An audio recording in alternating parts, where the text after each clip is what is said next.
Welcome to HP commerce classes. Financial management subject આપણે ભણી રહ્યા છે. એની અંદર આગળનો ટોપિક છે the core concepts of financial management. Financial મેનેજમેન્ટના જે મુખ્ય મુદ્દાઓ હોય છે કે જેના માટે ફાઇનાન્શિયલ મેનેજમેન્ટ કરવું પડતું હોય છે, કે જે વિષય વસ્તુઓની આજુબાજુમાં ફાઇનાન્શિયલ મેનેજમેન્ટ કામ કરતું હોય છે, એવા કયા મુદ્દાઓ છે, આ આપણો આજનો ક્વેશ્ચન છે. Financial management is primarily a decision making activity. આ મુખ્યત્વે કેવી ક્રિયા છે? આપણે આગળ પણ સેશન્સમાં બધું ભણ્યા છે કે ફાઇનાન્શિયલ મેનેજમેન્ટમાં આપણે મુખ્યત્વે કેવા ડિસિઝન્સ લઈએ છીએ કે ક્યારે કેટલા ને કયા પર્પઝ માટે નાણાંની જરૂરત પડશે અને એ નાણાં આપણે ક્યાંથી લાવીશું, કેટલી કોસ્ટ પર લાવીશું અને એને કેવી રીતના એલોકેટ કરીશું. તો બેઝિકલી તમે જુઓ તો બધી જ પરિસ્થિતિઓમાં આપણે શું કરીએ છીએ? નિર્ણય તો લઈએ છીએ. તો એટલા માટે ફાઇનાન્શિયલ મેનેજમેન્ટને શું કીધું છે? It is a decision making activity ઇન્વોલ્વિંગ investment and financing decisions which are guided by a set of core concepts. કે એની અંદર આપણે ઇન્વેસ્ટમેન્ટ અને ફાઇનાન્સિંગના ડિસિઝન્સ લેતા હોઈએ છીએ અને એ બધા ડિસિઝન્સ એના મદદથી ગાઈડેડ હોય છે. શેના બેઝિસ પર આપણે ડિસિઝન્સ લેતા હોઈએ છીએ? તો કોર કોન્સેપ્ટ્સના બેઝિસ પર. And the goal of share holders wealth maximisation. અને ફાઇનાન્શિયલ મેનેજમેન્ટના આપણે જે મુખ્ય વાત જે છે, જેને આપણે બેક ઓફ ધી માઇન્ડ રાખીએ છીએ, કે જે પણ નિર્ણયો લઈએ એ નિર્ણયો એક વસ્તુને ધ્યાનમાં રાખીને વસ્તુ કઈ છે? શેર હોલ્ડરનું વેલ્થ મેક્સિમાઇઝેશન થવું જોઈએ. આપણો મૂળ મુદ્દો હોય છે. એટલે બેઝિકલી આપણે ફાઇનાન્શિયલ મેનેજમેન્ટમાં કોઈ પણ ડિસિઝન્સ લઈએ, ચાહે ઇન્વેસ્ટમેન્ટના હોય કે બીજા કોઈ ફાઇનાન્સિંગ એક્ટિવિટીના રિલેટેડ હોય, આપણો અલ્ટિમેટ લક્ષ્ય શું હોય છે? શેર હોલ્ડર્સનું વેલ્થ મેક્સિમાઇઝેશન થવું જોઈએ. અને એના માટે આપણે અલગ અલગ ડિસિઝન્સ લઈએ છીએ. શેના બેઝિસ પર? કોર કોન્સેપ્ટ્સને ધ્યાનમાં રાખીને. હવે એમાં જે પહેલો કોર કોન્સેપ્ટ છે કેશ ફ્લો. શું શબ્દ છે ભાઈ? The axiom refers to the difference between accounting profit, which is based upon accounting concepts and conversations, and the cash flow, which are based on the movement of cash. આ જે વસ્તુ આપણને દર્શાવે છે, this axiom refers, એટલે આ વાત શું આપણને દર્શાવે છે? The difference between accounting profit. જો હવે આ વાતને સમજો, એકાઉન્ટિંગ પ્રોફિટ એ વસ્તુ અલગ છે અને કેશ ફ્લો અલગ છે. ધંધામાં જેટલા પણ રૂપિયા આવે, કોઈ પણ રીતના આવે, બધો કેશ ફ્લો છે. આવે તો એને ઇનફ્લો કહીએ છીએ અને જાય તો એને આઉટફ્લો કહીએ છીએ. બરાબર? કેશ ફ્લો એટલે ખાલી આવે એવું જ નહીં, આવે પણ ખરો અને જાય પણ ખરો, અને કેશ ફ્લો કહેવાય. આવે તો ઇનફ્લો, જાય તો આઉટફ્લો. તો કેશ ફ્લો અને એકાઉન્ટિંગ પ્રોફિટ આ બે વસ્તુ અલગ છે પાછી.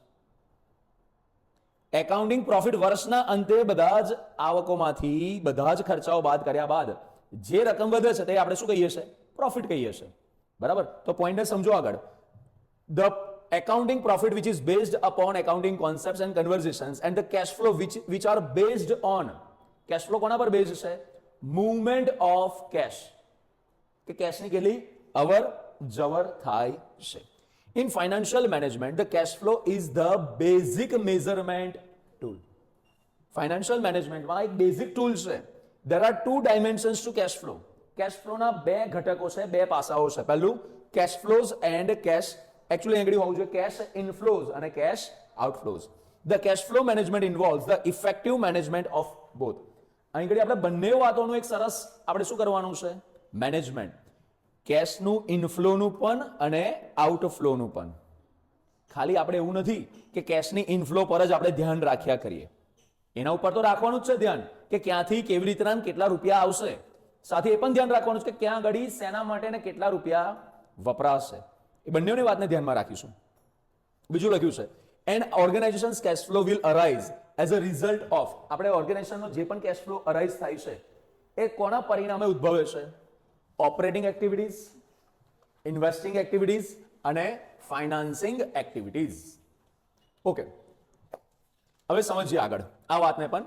એકાઉન્ટિંગ પર્સપેક્ટિવથી જે જોઈએ તો ધારો કે આપણે 5 લાખનો માલ વેચ્યો અને એની પાછળ આપણે બધા થઈને ટોટલ ખર્ચા થયા 4,50,000. તો આપણે પ્રોફિટ કેટલો થયો?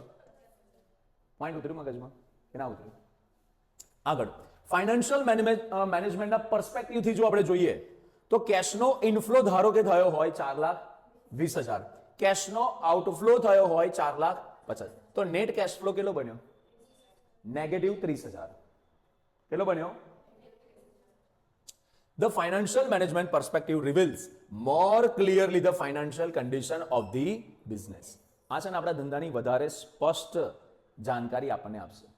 ધારો કે આપણે અહીં આગળ એવું સમજો, માલ આપણે વેચ્યો છે 5 લાખનો, પણ એકચ્યુઅલમાં આપણા પાસે આવ્યા છે કેટલા? 4,20,000 જ.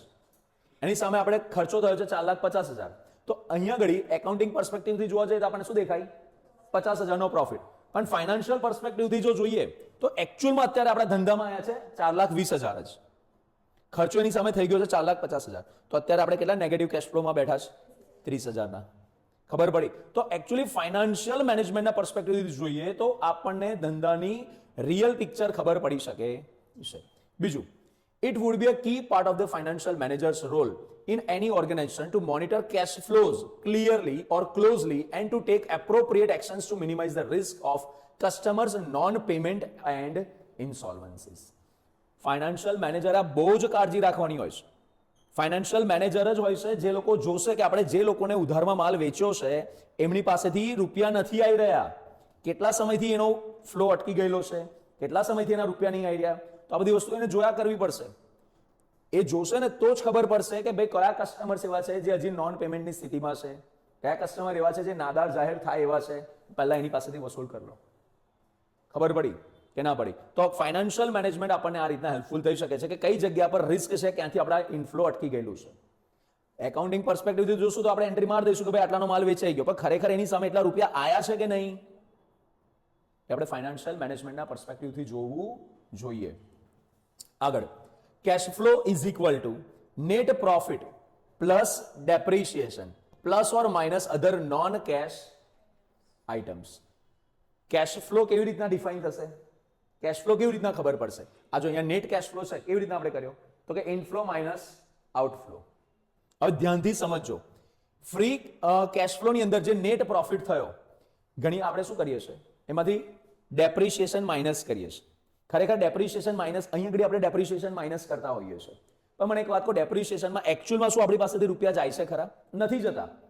એકચ્યુઅલમાં જતા નથી, ખાલી એ એકાઉન્ટિંગ ઇફેક્ટ છે. કેવી ઇફેક્ટ છે? કે જ્યાં આગળ આપણે ખર્ચો બતાડે પણ એમાં એકચ્યુઅલમાં આપણા પાસેથી કોઈ રૂપિયા જતા નથી. તો જ્યારે આપણે કેશ ફ્લોને ગણતરી કરવા બેસીએ ને તો શું કરવાનું છે? નેટ પ્રોફિટ પ્લસ જે ડેપ્રિસિએશન માઇનસ કર્યો છે એ પણ તો એના રૂપિયા આપણા ધંધામાં હશે જ, એટલે એને પ્લસ કરવાના. અને પ્લસ બીજી પણ કોઈ નોન કેશ આઇટમ્સ જો તમે પ્લસ કે માઇનસ કરી હોય તો એને રિવર્સ કરીને આગળ પ્લસ માઇનસ કરવી પડે. ક્લિયર થઈ વાત બધાને? ચલો આગળ, ફ્રી કેશ ફ્લો આના વિષયમાં છે ને, આ વસ્તુના વિષયમાં હજી આપણે આગળ ડિટેલમાં ભણવાનું આવશે, બરાબર? Free cash flow is equal to cash flow minus investment expenditures plus dividend. Free cash flow કોને કહેવાય? કે આપણી પાસે અત્યારે જે રૂપિયા ઇનફ્લો માઇનસ આઉટફ્લો કર્યા પછી અત્યારે જે વધ્યા છે, બરાબર? હવે એ રૂપિયામાંથી હજી પણ આપણે શું માઇનસ કરવાનું હોય? ઇન્વેસ્ટમેન્ટ એક્સપેન્ડિચર અને બીજું જે ડિવિડન્ડ ચૂકવવાના હોય તે. એ થઈ જાય પછી કેટલા વધ્યા આપણી પાસે? That is called. ખબર પડી? આગળ, however it is measured or defined cash flow generation is the true test of firm's performance. આ જે ફ્રી કેશ ફ્લો જે છે અથવા તો જે કેશ ફ્લો જનરેશન જે છે એ ધંધાનો એકચ્યુઅલમાં ટ્રુ પરફોર્મન્સ જોવા મળશે કે ખરેખર ધંધો આપણને કેટલા કમાઈને આપી રહ્યો છે, કે ધંધામાં કેટલા રૂપિયા વધી રહ્યા છે. And it is vital for its long term survival and growth. કોઈ પણ ધંધાને લાંબા ટાઈમ સુધી ટકી રહેવું હોય તો એનો જે કેશ ફ્લો છે ને એ બહુ જ મજબૂત હોવો જોઈએ. કારણ કે કેશ ફ્લોની છે ને આપણે બે રીતના ઉપયોગ કરી શકીએ છીએ, એઝ અ વર્કિંગ કેપિટલ તરીકે, અને ક્યારેક જો કેશ ફ્લો વ્યવસ્થિત હોય તો આપણે ઘણીવાર એને લોંગ ટર્મ ઇન્વેસ્ટમેન્ટ માટે પણ એનો યુઝ કરી શકીએ છીએ. તો કોઈ પણ, મને એક વાત કહો, આપણે ફાઇનાન્શિયલ મેનેજમેન્ટ ટોપિક જ્યારે ચાલુ કર્યો, આ સબ્જેક્ટ ચાલુ કર્યો તો એના સ્ટાર્ટિંગની પહેલી લાઈન શું હતી? Finance is the blood of the business. કોઈ પણ ધંધાનું આ શું છે? બ્લડ જેવું છે. જે રીતના આપણા બોડીમાં બ્લડની જરૂરત પડે એવી રીતના ધંધામાં ફાઇનાન્સની જરૂર પડે. અને મને એક વાત કહો, આપણા શરીરમાં જે બ્લડ છે એક જ જગ્યાએ સ્થિર છે કે રોટેશનમાં હોય છે? ફરતું રહે છે ને આપણા શરીરમાં બ્લડ. તો આ જ રીતના ધંધામાં પણ જે રૂપિયા છે એ રોટેશનમાં હોવા જોઈએ, ફરતા રહેવા જોઈએ. આવક જાવક ચાલુ ને ચાલુ રહેવી જોઈએ. ખાલી આવક હશે તોય નહીં ચાલે, ખાલી જાવક હશે તોય નહીં ચાલે. એનો યોગ્ય ફ્લો મેન્ટેન હોવો જોઈએ. જે રીતના આપણા બોડીમાં બ્લડ શું થયા કરે છે? એક પ્રોપર વેમાં, એક પ્રોપર ફ્લોમાં ફ્લો થાય છે ને. ખબર પડી? તો આ જ વસ્તુ ધંધામાં પણ હોવી જોઈએ કે ભાઈ એનો ઇનફ્લો અને આઉટફ્લો પ્રોપર મેનેજડ હોવો જોઈએ. આગળ ચલો, તો ફર્સ્ટ આપણો કોર કોન્સેપ્ટ જે હતો ફાઇનાન્શિયલ મેનેજમેન્ટનો શું હતો? Cash flow. સેકન્ડ જે હવે આપણો ટોપિક આવે છે રિસ્ક એન્ડ રિટર્ન. ચલો, બહુ જ ઇન્ટરેસ્ટિંગ ટોપિક. તમે ધંધો લઈને ચાલુ કરીને બેઠા છો. હવે બધાને ખબર છે ધંધો બરાબર જોખમ. જ્યાં આગળ જોખમ હોય તો જ એને ધંધો કહેવાય. આવું આપણે નોર્મલી 11મા 12મામાં ભણ્યા છે કે જે ધંધામાં જોખમ ના હોય એને ધંધો જ ના કહેવાય. ધંધામાં હંમેશા રિસ્ક સમાયેલું હોય જ છે. બરાબર.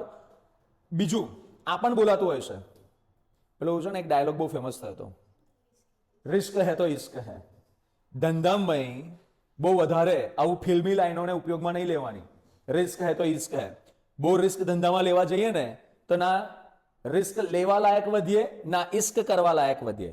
એટલે ધંધામાં હંમેશા રિસ્ક લેવાનું જ હોય છે, પણ કેવું રિસ્ક? કેલ્ક્યુલેટેડ રિસ્ક લેવું પડે. તમારા મન મરજી પ્રમાણેનું રિસ્ક લો એ ચાલે નહીં. કેલ્ક્યુલેટેડ રિસ્ક એમાં લેવું પડે. તો જો, અને બીજી વસ્તુ, જ્યારે પણ આપણે રિસ્કની વાત આવે ને, જેટલું મોટું જોખમ એટલો જ મોટો પ્રોફિટ. જેટલું ઓછું જોખમ એટલો ઓછો પ્રોફિટ. આવું જ નોર્મલી ધંધાનો નિયમ છે કે તમે વધારે જોખમ લેશો તો આવશે તો છપ્પર ફાડ રૂપિયા આવશે, અને કદાચ જશે તો બિલકુલ રૂપિયા ડૂબી પણ જાય. ઓછું રિસ્ક લેશો તો ઓછા રૂપિયા કમાશો, અને તમારા રૂપિયા જવાનું જોખમ પણ કેવું રહેશે? ઓછું રહેશે. નોર્મલી આપણે કોમર્સ સ્ટુડન્ટ્સ છીએ, બરાબર. તમારી પાસે ₹1,00,000 ઇન્વેસ્ટમેન્ટ કરવા માટે હોય તો આપણે કઈ જગ્યા પર ઇન્વેસ્ટ કરવાનું વિચારીએ? જો કોઈ સ્ટુડન્ટ એવા હોય કે ભાઈ સાહેબ અમારે તો છે ને ઓછું રિસ્ક લેવું છે, તો છોકરાઓ શું વિચારશે? એફડી કરવાનું વિચારશે, કાં તો ગવર્મેન્ટના બોન્ડ્સનું કંઈક વિચારશે, કાં તો ગોલ્ડ ખરીદવાનું વિચારશે, કે જ્યાં આગળ રિસ્ક કેવું છે? એકદમ ઓછું. નાના બરાબર રિસ્ક છે એવું કહીએ તો પણ ચાલે, પણ એની સામેનું રિટર્ન પણ કેવું છે? ફિક્સ્ડ છે, બહુ જ ઓછું છે. અમુક સ્ટુડન્ટ્સ એવા પણ હોય કે સાહેબ દેખા જાયગા, તો કે સાહેબ અમે તો સાહેબ શેર માર્કેટમાં રોકાણ કરીએ, શેર માર્કેટમાં બધા શેર્સ ખરીદીશું. હા, એમાં યોગ્ય રિસર્ચ અને એનાલિસિસ કરીને તમે ઇન્વેસ્ટમેન્ટ કરો તો કદાચ લાખના 1.5 લાખ 2 લાખ પણ થઈ શકે. અને જો યોગ્ય રિસર્ચ કર્યા વગર બસ આ કંપનીનું નામ જબરજસ્ત લાગે છે, કર દો ઇન્વેસ્ટમેન્ટ, તો બની શકે લાખના કદાચ 10,000 બી વધે, કદાચ કશું ના વધે. ખબર પડી? તો ત્યાં આગળ રિસ્ક કેવું છે? વધારે છે, પણ ત્યાં રિટર્ન કમાવાની સંભાવના પણ કેવી છે? વધારે છે. બરાબર. અને કોઈ અલ્ટ્રા લેજન્ડ પ્રો વાળા જે મેક્સ કયો હોય છે? પ્રો મેક્સ વાળા, બરાબર, અલ્ટ્રા પ્રો મેક્સ ખેલાડીઓ હોય તો શું કહેશે? સાહેબ અમે તો છે ને શેર માર્કેટમાં પેલું ફ્યુચર એન્ડ ઓપ્શન્સ આવે છે, અમે તો સાહેબ એક જ દિવસમાં એકા ડબલ ₹10 ₹20 એક જ દિવસમાં અમે તો કરી નાખીએ. બસ ભાઈ એમાં ₹10 ઝીરો પણ થવાની સંભાવના એટલી જ પ્રબળ હોય છે. બરાબર. એટલે ધંધાની અંદર આ વસ્તુ બહુ સ્પષ્ટ હોય. રિસ્ક તમારું વધારે તો રિટર્ન પણ વધારે, રિસ્ક ઓછું તો રિટર્ન પણ ઓછું. પણ આપણે અહીંયા ગણતરી કરીને જોવું પડે. એસઆઈપી કરવું, મ્યુચ્યુઅલ ફંડમાં ઇન્વેસ્ટમેન્ટ કરવું, એ એની અંદર કેવું હોય? જો મ્યુચ્યુઅલ ફંડમાં પણ અલગ અલગ કેટેગરીઝના મ્યુચ્યુઅલ ફંડ્સ આવતા હોય છે કે તમે હાઈ રિસ્ક વાળા પણ મ્યુચ્યુઅલ ફંડ્સ હોય છે, મોડરેટ રિસ્ક, લો રિસ્ક વાળા પણ મ્યુચ્યુઅલ ફંડ્સ હોય છે. સિમ્પલ લોજિક છે. આજ અમને જે સમજાયું એ જ કોન્સેપ્ટ પર ચાલવાનું. જેમાં જો રિસ્ક વધારે છે તો ત્યાં રિટર્ન કમાવાની સંભાવના પણ વધારે હોય. આ સેમ લોજિક બધી જગ્યા પર લાગે. જો the axiom refers to that no investor will take additional risk unless he expects to be compensated with additional return. આ જે મુદ્દો દર્શાવે છે, આ મુદ્દો શું દર્શાવી રહ્યો છે? કે કોઈ પણ ઇન્વેસ્ટર એવું ભૂલ ના કરે કે ભાઈ હું વધારાનું જોખમ લઉં પણ મને વધારાનું રિટર્ન ના મળે. આવું કોઈ જાતે વિચારે? હું વધારાનું જોખમ ત્યારે જ લઈશ જો મને વધારાનું રિટર્ન મળવાનું હોય તો જ. બીજું, the motivation for undertaking an investment decision is the expectation of gaining a satisfactory return, a return which rewards efforts and justifies the risk. કોઈ પણ વ્યક્તિ આજે વધારાનું જોખમ લેવાનું, વધારાનું ઇન્વેસ્ટમેન્ટ કરવાનું ડિસિઝન ક્યારે લે? જ્યારે એને એવું લાગે કે ભાઈ મારા પ્રયાસોથી, મારા જે એનાલિસિસથી, રિસર્ચથી મને એવું લાગી રહ્યું છે કે ભાઈ હા આમાં ઇન્વેસ્ટમેન્ટ કરીશ તો આમાં મને યોગ્ય પૂરતું રિટર્ન મળશે. તો જો એને રિટર્ન મળવાની સંભાવના દેખાય ને તો એ વધારાનું ઇન્વેસ્ટમેન્ટ કરે, કે વધારે ઇન્વેસ્ટમેન્ટ કરે. ખબર પડી બધાને? આગળ. But the return from the investment, particularly a business investment, is not guaranteed. હમણાં આપણે જે ઉદાહરણો લીધા ભાઈ શેર માર્કેટનું, એફડીનું, બરાબર. હવે આની અંદર આ એક પ્રકારને આને છે ને આપણે ઇન્વેસ્ટમેન્ટની એક્ટિવિટીઝ કહી શકીએ. આ બિઝનેસ એક્ટિવિટી જનરલી આને કન્સિડર કરવી યોગ્ય નથી. બિઝનેસ કોને કહેવાય? કે તમે કોઈ વસ્તુ ખરીદીને વેચી, કે કોઈ સેવા તમે કોઈને વેચી રહ્યા છો. બેઝિકલી ગુડ્સ કે સર્વિસીસ તમે વેચી રહ્યા હોય, કાઇન્ડ ઓફ એને આપણે બિઝનેસ કહેતા હોઈએ છીએ. તો મને એક વાત કહો, બિઝનેસની અંદર જે રિટર્ન છે ગેરંટેડ હોય? તમે એફડી કરો ને તો તમે ફિક્સ જ છે કે 6% 7% તમને રિટર્ન મળશે. તમે ધંધો ચાલુ કરીને બેઠા કશી પણ વસ્તુનો, એમાં રિટર્ન ફિક્સ હોય કે ભાઈ આ વર્ષે ધંધામાં 10% કમાઈશું કે 100% કમાઈશું? એમાં કોઈ રિટર્નની ગેરંટી હોતી નથી. The actual return may prove to be more than, less than or equal to the return expected before the investment was undertaken. આપણે જે ઇન્વેસ્ટમેન્ટ કર્યું અને ઇન્વેસ્ટમેન્ટ કરતી વખતે જે આપણી એક્સપેક્ટેશન હોય ને કે ભાઈ હું આજે ₹1,00,000 ઇન્વેસ્ટ કરું છું ધંધાની અંદર, તો મને એવું લાગે છે કે આમાંથી હું 20% રૂપિયા કમાઈશ. તો જરૂર નહીં કે તમે 20% કમાશો. 20ની જગ્યાએ 200% પણ કમાઈ શકો, 20ની જગ્યાએ તમે 10% પણ કમાઈ શકો, અથવા તો એક્ઝેક્ટલી 20% પણ કમાઈ શકો છો. કારણ કે ધંધાની અંદર રિટર્ન કેટલું કમાવા મળશે એ ફિક્સ હોતું નથી. Investment decisions are typically made with imperfect knowledge of the future. ફ્યુચરને કોઈ જાણી શકે છે કે ભવિષ્યમાં આપણા ધંધામાં શું થશે, કેવી પરિસ્થિતિઓ નિર્માણ થશે? એની કોઈ ફિક્સ આપણે એની કોઈ ધારણા કે વિચારણા કરી શકતા નથી. And necessarily involves risk. How much risk depends upon the nature of investment. કારણ કે ભવિષ્યમાં ધંધો કેટલું ને કેવું પરફોર્મ કરશે તો ભવિષ્યની વસ્તુઓ પર, પરિસ્થિતિઓ પર આધારિત હોય છે. વધારે પાછું એ બીજું કોના પર ડિપેન્ડ કરે કે આપણે કયા વસ્તુમાં, કયા ધંધામાં, કેવા પ્રકારના બિઝનેસમાં ઇન્વેસ્ટમેન્ટ કર્યું છે. હાઈ રિસ્કી ઇન્વેસ્ટમેન્ટ હોય તો તમારે રિટર્ન કમાવાની સંભાવના બહુ વધારે હોય, પણ ગુમાવવાની સંભાવના પણ. લોજિકલ વાત છે ને, બરાબર. આજકાલ પેલા સ્ટાર્ટઅપ ઇન્ડિયાની અંદર બહુ જ લોકો નવા નવા બિઝનેસીસ સ્ટાર્ટ કરી રહ્યા છે, બરાબર. તો કેટલાય બિઝનેસીસ એવા હોય કે જે ધાર્યા કરતા બહુ જ વધારે રિટર્ન કમાઈને આપે.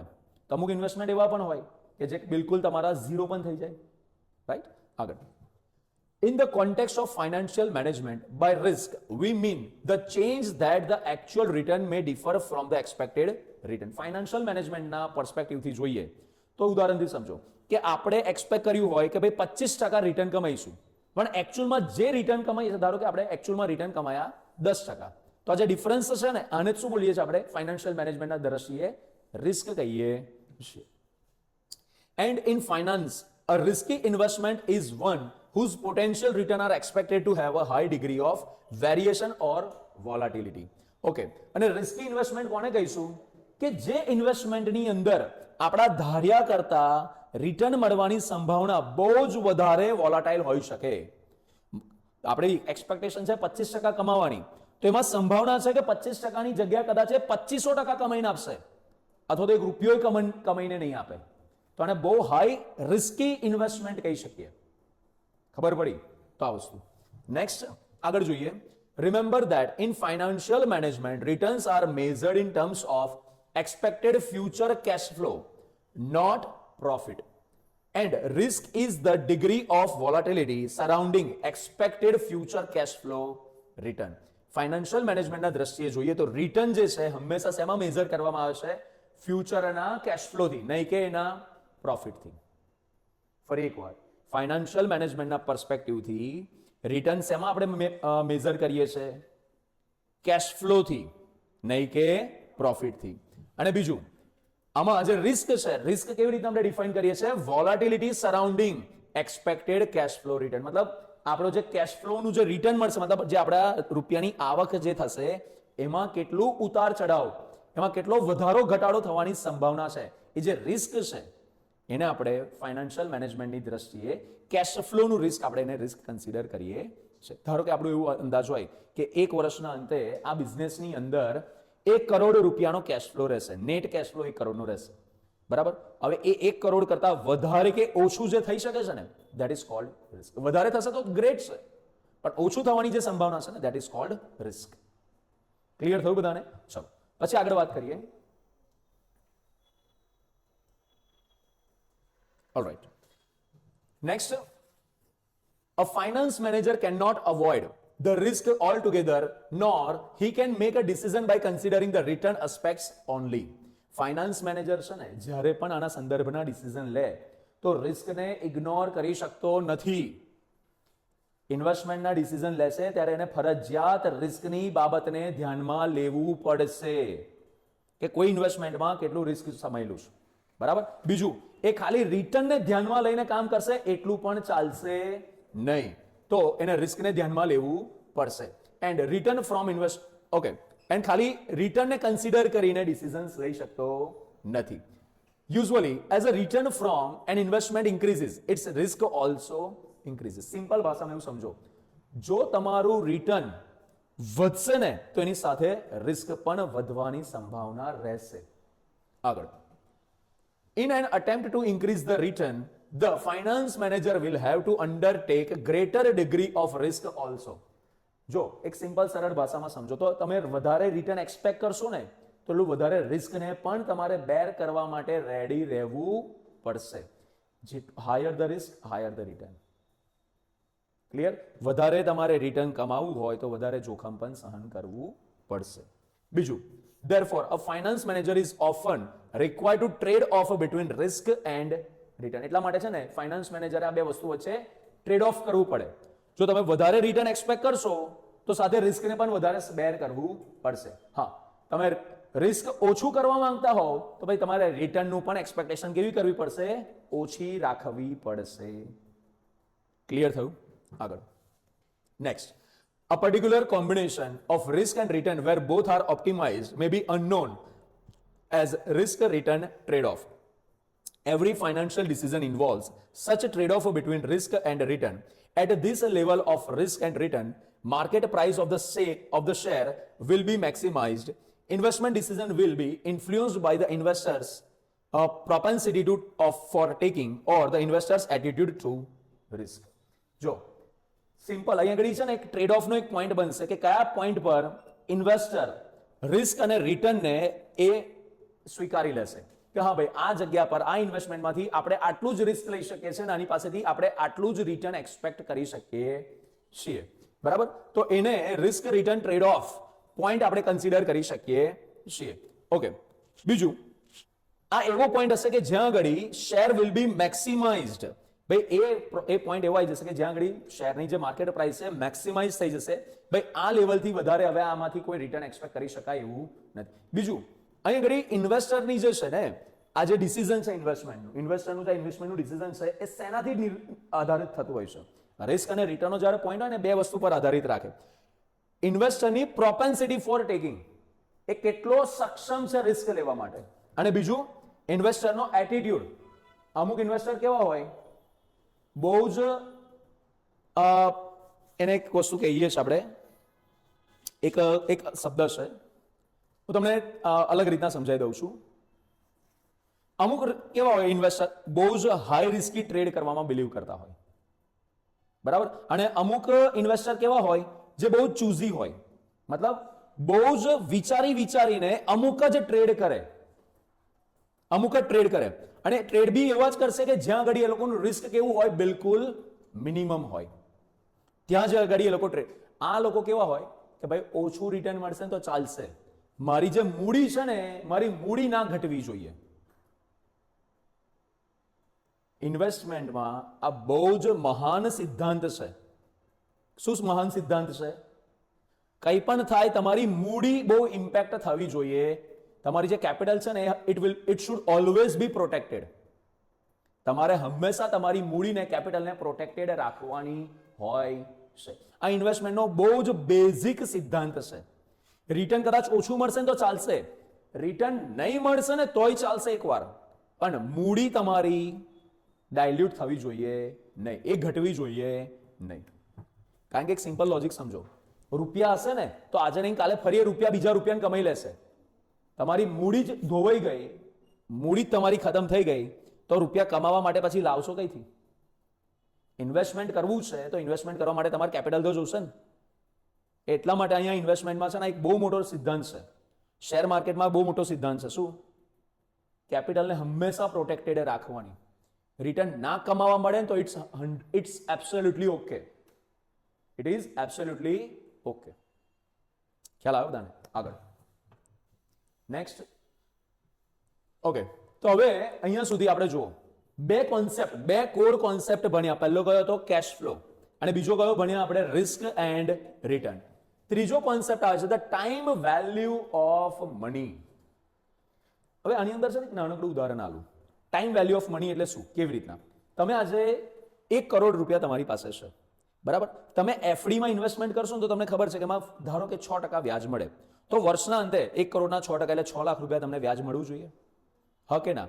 તો એક વસ્તુ સમજો કે ભાઈ તમે એફડીમાં ઇન્વેસ્ટ કરશો તો તમને 6 લાખ રૂપિયા મળ્યા. હવે એની જગ્યા પર અને એવું સમજો 10 વર્ષ સુધી તમે ઇન્વેસ્ટમેન્ટ કરશો તો એમના 6 લાખ રૂપિયા તમને મળ્યા કર્યા. હવે એની જગ્યાએ કોઈ બિઝનેસમાં ઇન્વેસ્ટમેન્ટ કર્યું તો એમાં સમજો તમને વર્ષના લાખ રૂપિયા રિટર્ન ના મળી રહ્યું હોય, તો તમારા જે ઇન્વેસ્ટમેન્ટ કરેલાની વેલ્યુ કેવી કહેવાય? બહુ ખોટું ઇન્વેસ્ટમેન્ટ થયું છે એવું કહેવાય.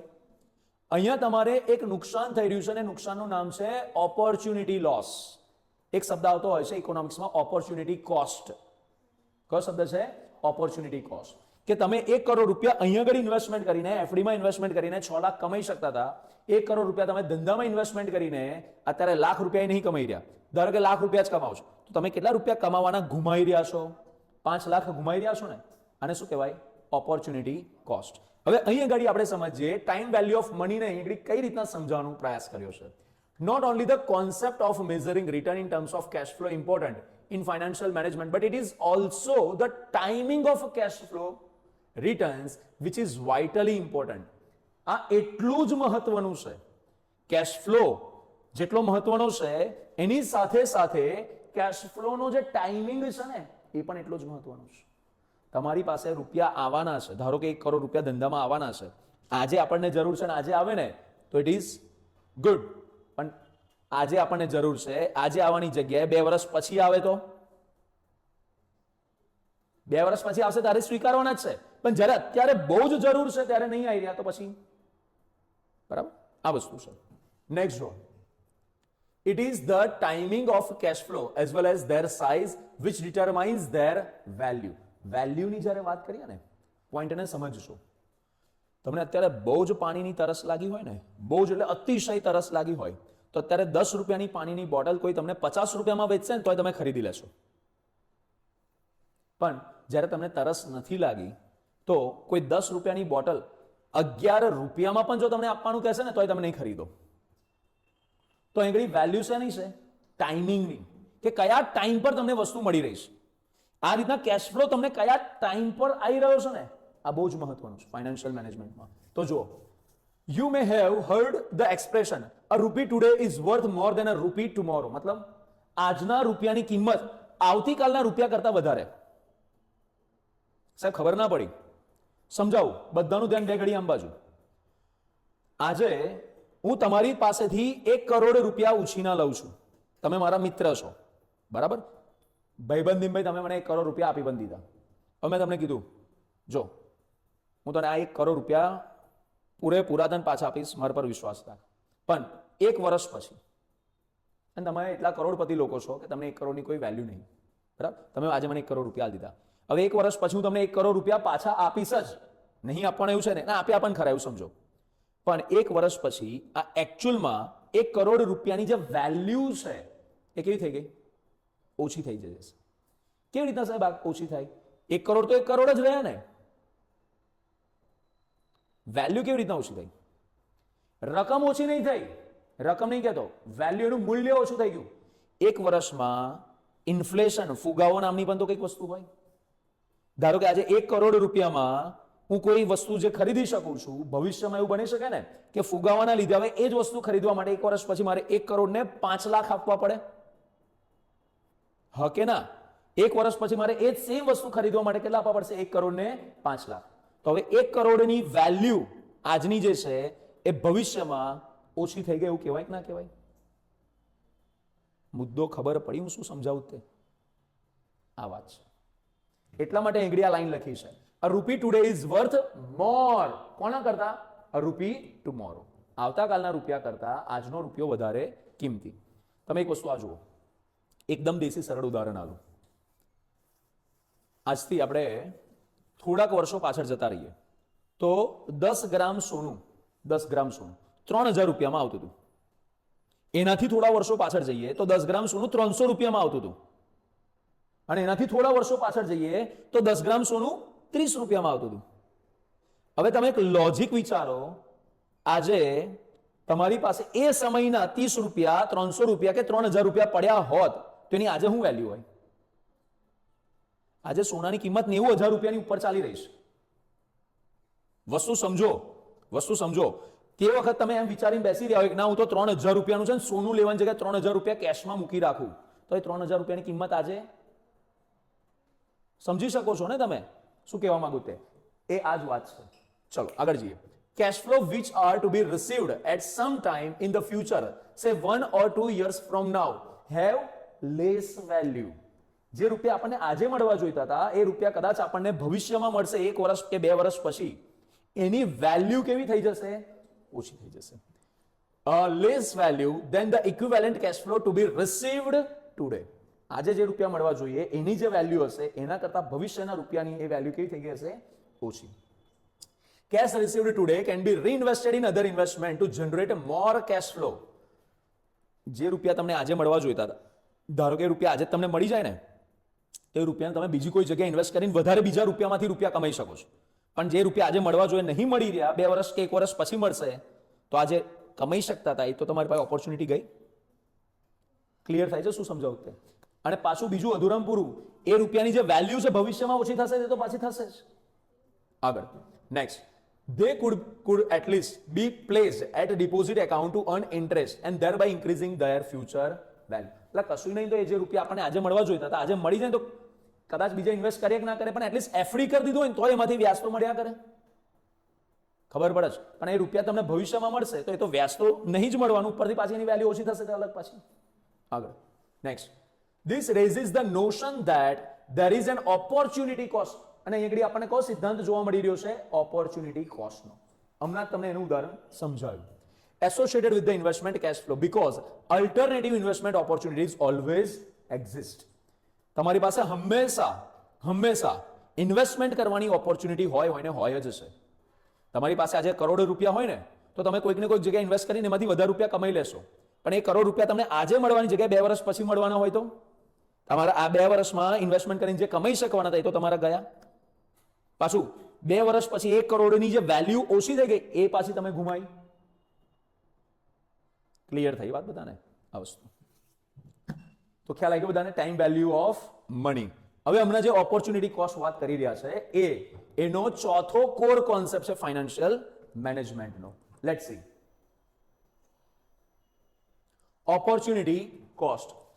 To attract finance for its investment plans, a firm must offer potential investors an attractive rate of return, a rate of return which is competitive with the rate of investor could obtain elsewhere and on an alternative investment of equal risk.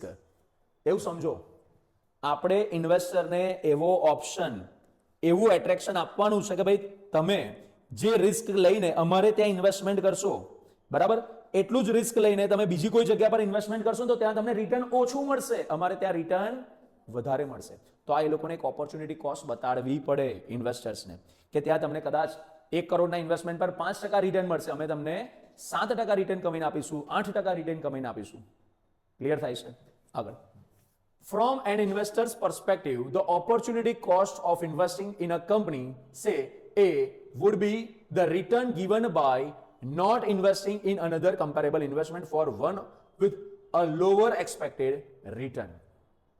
તમે અમારે ત્યાં investment નહીં કરો અને કોઈ બીજી કંપનીમાં investment કરશો તો તમને જે મળવાવાળું રિટર્ન છે એ કેવું રહેશે? ઓછું. આ એ લોકોને બતાડવું પડશે ઇન્વેસ્ટર્સને કે અમારે ત્યાં ઇન્વેસ્ટમેન્ટ ના કરવાથી તમને શું નુકસાન જશે. ખબર પડી? તમે કોઈ પણ ઇન્વેસ્ટમેન્ટની વાત આવે ને, ઇન્વેસ્ટમેન્ટની વાત, તો કોઈ વ્યક્તિ ઇન્વેસ્ટમેન્ટ ક્યારે કરે? જ્યારે એને દેખાય કે ભાઈ આમાં હું આટલું રિસ્ક લઈ રહ્યો છું અને આ રિસ્કની સામે મને આટલું રિટર્ન મળવાની સંભાવના છે, તો એને જ્યારે ઓપોર્ચ્યુનિટી દેખાશે ને તો ઇન્વેસ્ટમેન્ટ કરશે. સાથે ઓપોર્ચ્યુનિટીની સાથે એને એ પણ બતાડવું પડશે કે જો અહીંયા નહીં ઇન્વેસ્ટમેન્ટ કરો બીજે કરશો ને તો ત્યાં તમને રિટર્ન ઓછું કમાવા મળશે. આગળ ઓપોર્ચ્યુનિટી તો બતાડવાની, સાથે ઓપોર્ચ્યુનિટી કોસ્ટ પણ બતાડવાની છે. ક્લિયર થયું વાત બધાને? આગળ next. The firm's opportunity cost of capital is the rate of return the firm must pay to investors to induce them to part with their money. Thus, the cost of capital to the firm is the opportunity cost of the next best investment alternative of equal risk available to the investor. અહીં આગળ opportunity cost કઈ થઈ? બસ આ simple સરળ ભાષામાં અમને ઉદાહરણ જે સમજાઈ રહ્યો છું એ છે કે તમે અમારે ત્યાં 1 કરોડ ઇન્વેસ્ટમેન્ટ કરશો તો અમે તમને 8% રિટર્ન કમાઈને આપીશું, એટલે વર્ષે 8 લાખ રૂપિયા કમાઈને આપીશું. તમે આવું જ રિસ્ક વાળી બીજી કોઈ જગ્યા પર ઇન્વેસ્ટમેન્ટ કરશો તો ત્યાં તમને ખાલી 6% રિટર્ન એટલે કે 6 લાખ કમાવા મળશે. એટલે તમે એક વર્ષમાં કેટલા ગુમાવશો? અમારી પાસેથી 2 લાખ રૂપિયા કમાવાના ગુમાવશો. બસ આ જે ઓપોર્ચ્યુનિટી કોસ્ટ છે એ આપણે આપણા ઇન્વેસ્ટર્સને સમજાવવું પડે. આગળ, this opportunity cost of capital is the rate of return which should be used to test the firm's investment decision. In simple terms, potential investment which are expected to earn less than this rate of return should be rejected. Those which are expected to earn an equal or higher rate of return should be accepted. હવે આમાં આપણે સમજી લો, આપણે આપણા ઇન્વેસ્ટરને કહી દીધું કે ભાઈ અમે તમને 8% કમાઈને આપીશું. તો હવે ભવિષ્યમાં આપણે જ્યારે ઇન્વેસ્ટમેન્ટ કરવાની વાત આવે ને, આપણે આ ઇન્વેસ્ટર છે એની પાસેથી 1 કરોડ રૂપિયા લઈ લીધા. હવે આ 1 કરોડ આવી ગયા, હવે આને શું કરીશું? હવે આપણે પણ તો કોઈ જગ્યા પર ઇન્વેસ્ટ કરીશું ને. તો આપણે એવી જ જગ્યાઓમાં ઇન્વેસ્ટમેન્ટ કરવાનું કે જ્યાં આગળ આપણે આને જે પ્રોમિસ કરી છે ને 8%, એટલું જ અથવા એના કરતા વધારે રૂપિયા કમાઈ શકીએ ને એવી જગ્યાઓ પર આપણે ઇન્વેસ્ટમેન્ટ કરવાનું છે. ક્લિયર થઈ રહ્યું છે? તો ઓપોર્ચ્યુનિટી કોસ્ટ જે છે ને આપણા ઇન્વેસ્ટમેન્ટ ડિસિઝનને ઇન્ફ્લુઅન્સ કરે છે. ખ્યાલ આવ્યો કે ના આવ્યો? આગળ નેક્સ્ટ ટોપિક છે આપણો વેલ્યુ. કયો ટોપિક છે? Value. The process of value creation is the driving force behind financial management. Financial management નો જે driving force છે, જેને આગળ વધારવા વાળો જે પરિબળ છે, કયો છે? Value. And creating wealth for shareholders by increasing the value of their investment in the business is the central goal of financial management. Question ની સ્ટાર્ટિંગમાં જ કીધેલું, ફાઇનાન્શિયલ મેનેજમેન્ટનો અલ્ટિમેટ ઉદ્દેશ્ય શું છે? શેર હોલ્ડર્સ માટે વેલ્થ મેક્સિમાઇઝેશન કરવાનું, પ્રોફિટ મેક્સિમાઇઝેશન કરવાનું. આ ફાઇનાન્શિયલ મેનેજમેન્ટનો અલ્ટિમેટ ગોલ છે. તો અહીં આગળ એ જ કરવાની વાત છે. This goal is the focus of all financial decision. Financial મેનેજમેન્ટમાં આપણે બધા જ ડિસિઝન કઈ વાતને ધ્યાનમાં રાખીને લેવાના છે? પ્રોફિટ એન્ડ વેલ્થ મેક્સિમાઇઝેશન શેર હોલ્ડર્સનું થાય એ જ પ્રમાણેના બધા જ ડિસિઝન્સ આપણા હોવા જોઈએ. When making investment and financing decision, the finance manager clearly cannot assess their impact on shareholders' value without first analyzing their effects on the firm's cash flow, their timing and on its risk. એક શું કહી રહ્યું છે? જ્યારે આપણે investment કરી રહ્યા છે, ફાઇનાન્સના ડિસિઝન્સ લઈ રહ્યા છે, તો ધ ફાઇનાન્સ મેનેજર જે છે ક્લિયરલી કેન નોટ એસેસ, એ શું એસેસ નથી કરી શકતો? Their impact on share holders value. Share હોલ્ડરની વેલ્યુ પર, શેર હોલ્ડર માટે વેલ્યુ કેટલી બનશે, શેરની વેલ્યુ કેટલી રહેશે, એ સ્ટાર્ટિંગમાં આપણને ખબર ના હોય. વિધાઉટ ફર્સ્ટ એના માટે આપણે શું કરવું પડશે? એનાલાઇઝ કરવું પડશે. શું એનાલાઇઝ કરવું પડશે? ફર્મનો કેશ ફ્લો, એનો ટાઈમિંગ અને એનું રિસ્ક. આ બધી જ વાતો છે જેને આપણે શું કરવું પડશે? Analyse. If value enhancing investment and financing decisions are made, this will be reflected in increase in the firm's value. જો આપણે એવા ડિસિઝન્સ લીધા, ચાહે ઇન્વેસ્ટમેન્ટના હોય કે ચાહે ફાઇનાન્સિંગના હોય, આપણે એવા ડિસિઝન લઈશું કે જેનાથી એને વેલ્યુ વધશે, બરાબર, તો એ આપણા ફર્મની વેલ્યુમાં વધારો કરવાનો જ છે. એને વસ્તુ આપણે દેખાશે પણ ખરી. આપણા જો ડિસિઝન યોગ્ય હશે, ઇન્વેસ્ટમેન્ટના હોય કે ફાઇનાન્સના હોય, તો ઓટોમેટિકલી આપણા ફર્મની વેલ્યુ, આપણા ફર્મના શેર્સની વેલ્યુમાં વધારો થશે. એ ઓટોમેટિકલી આપણે જોઈ શકવાના છીએ. In the case of a public company, shareholders can expect to see their wealth increase through an increase in market value of the company's share. જો પબ્લિક કંપની હશે ત્યાં તો બહુ સ્પષ્ટપણે આપણે જોઈ શકીશું કે ભાઈ પબ્લિક કંપની હશે તો કંપનીના જે શેરની વેલ્યુ છે એ શું થતું જોવા મળશે? આપણને વધતી જોવા મળશે. બોલો, વાત ક્લિયર થઈ? તો આ પાંચમો પોઈન્ટ આપણો થયો. વેલ્યુ વાળા પોઈન્ટમાં, for the public company maximising share holder value in essence means maximizing the market value of the firm as reflected in its long run share price, and shareholders wealth at any point in time is measured by the market value of the shares held. કોઈ public company હોય તો public company માટે share holder માટે જે શેર્સની value છે ને એને maximise કરવાનો પ્રયાસ. ફાઇનાન્શિયલ મેનેજમેન્ટમાં કામ શું કરવાનું હોય છે? શેર હોલ્ડરના જે શેર છે માર્કેટમાં એની વેલ્યુ મેક્સિમાઇઝ થાય એનો પ્રયાસ કરવાનો છે. It is essence maximising the market value of the firm. અચ્છા, શેરની વેલ્યુ કેવી રીતના વધશે? તો કે જે ફર્મની માર્કેટ વેલ્યુ વધશે તો ઓટોમેટિકલી એના શેરની વેલ્યુ પણ વધશે. And it is reflected in its long run share price. And બીજું, શેરની પ્રાઇસ જો વધશે તો શેર હોલ્ડરની જે વેલ્થ છે એ પણ વધશે. At any point in the time it is measured by the market value of the shares held. મતલબ સિમ્પલ ભાષામાં એવું સમજો, કોઈ કંપનીની માર્કેટ વેલ્યુ વધશે, બરાબર, તો ઓટોમેટિકલી એના જે શેર્સ, જે શેર હોલ્ડર્સ પાસે હશે એ શેરની કિંમતો પણ વધવાની જ છે.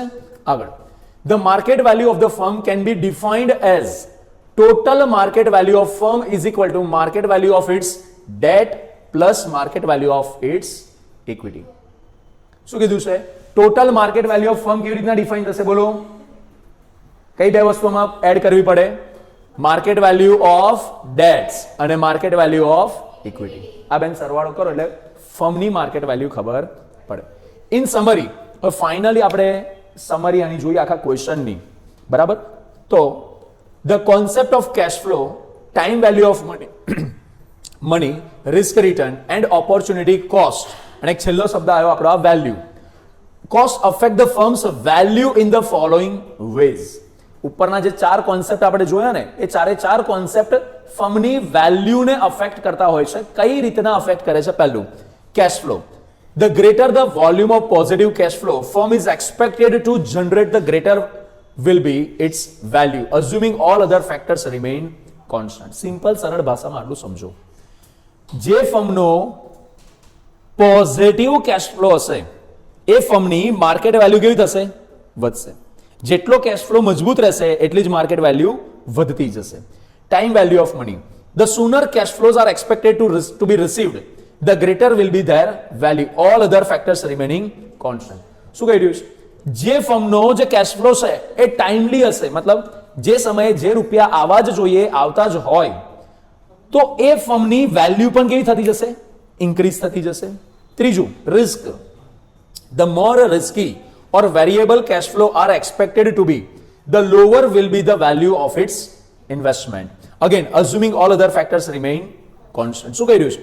જો કોઈ વધારે રિસ્કી વેરિયેબલ કેશ ફ્લો હશે, expected two B the lower value of its investment. જે ફર્મની કેશ ફ્લો બહુ વધારે વેરિએશનમાં હોય, જે ફર્મમાં રિસ્ક બહુ વધારે હોય, બરાબર, તો ઓબ્વિયસલી એ ફર્મની વેલ્યુ કેવી રહેશે? ઓછી. જે ફર્મ ઓછી રિસ્કી હશે, જેનો કેશ ફ્લો એકંદરે કેવો હોય? કોન્સ્ટન્ટ હોય, એવા ફર્મની વેલ્યુ કેવી રહેશે? વધારે રહેશે. આગળ, opportunity cost. The lower the return on investment offers compared to similar investments of equal risk, lower will its value, all other factors remaining unchanged. મતલબ આ પણ પોઈન્ટને એવું સમજો કે જે ફર્મની અંદર ઓપોર્ચ્યુનિટી કોસ્ટ કેવી હોય? ઓછી હોય, કે તમે આટલું જ રિસ્ક લઈને બીજી જગ્યા પર બહુ વધારે ના કમાવાનો, એન્ડ ઓલમોસ્ટ સિમિલર જ કમાવાનો હોય, તો તમારી ઓપોર્ચ્યુનિટી કોસ્ટ કેવી રહેશે? ઓછી રહેશે. તો ઓપોર્ચ્યુનિટી કોસ્ટ ઓછી રહેશે તો તમારું રિટર્ન પણ કેવું રહેશે? વેલ્યુ પણ કેવી રહેશે? ઓછી. ક્લિયર થઈ વાત? સિમ્પલ સરળ ભાષામાં આવું યાદ રાખો. તમારી પાસે લોકો વધારે ઇન્વેસ્ટમેન્ટ ક્યારે કરશે? જ્યારે તમે વધારે રિટર્ન એ લોકોને ઓફર કરી રહ્યા હો, વધારે ઓપોર્ચ્યુનિટી કોસ્ટ એ લોકોને ઓફર કરી રહ્યા હો. ભાઈ તમે ઇન્વેસ્ટ ત્યાં કરશો તો ત્યાં આગળ 6% રિટર્ન મળશે, અમારે ત્યાં ઇન્વેસ્ટમેન્ટ કરશો તો 8% રિટર્ન મળશે. પણ સમજો, ત્યાં ઇન્વેસ્ટ કરશો તો 6%, અમારે ત્યાં ઇન્વેસ્ટ કરશો તો 6.25%, તો બહુ કંઈ ખાસ ડિફરન્સ છે નહીં. ઓપોર્ચ્યુનિટી કોસ્ટની ગેપ જેટલી વધારે હશે એટલું જ તમારા એની વેલ્યુ વધશે. આટલી ચાર વસ્તુ હતી. બોલો, ક્લિયર થઈ ગયું અહીંયા સુધીનું? Very good.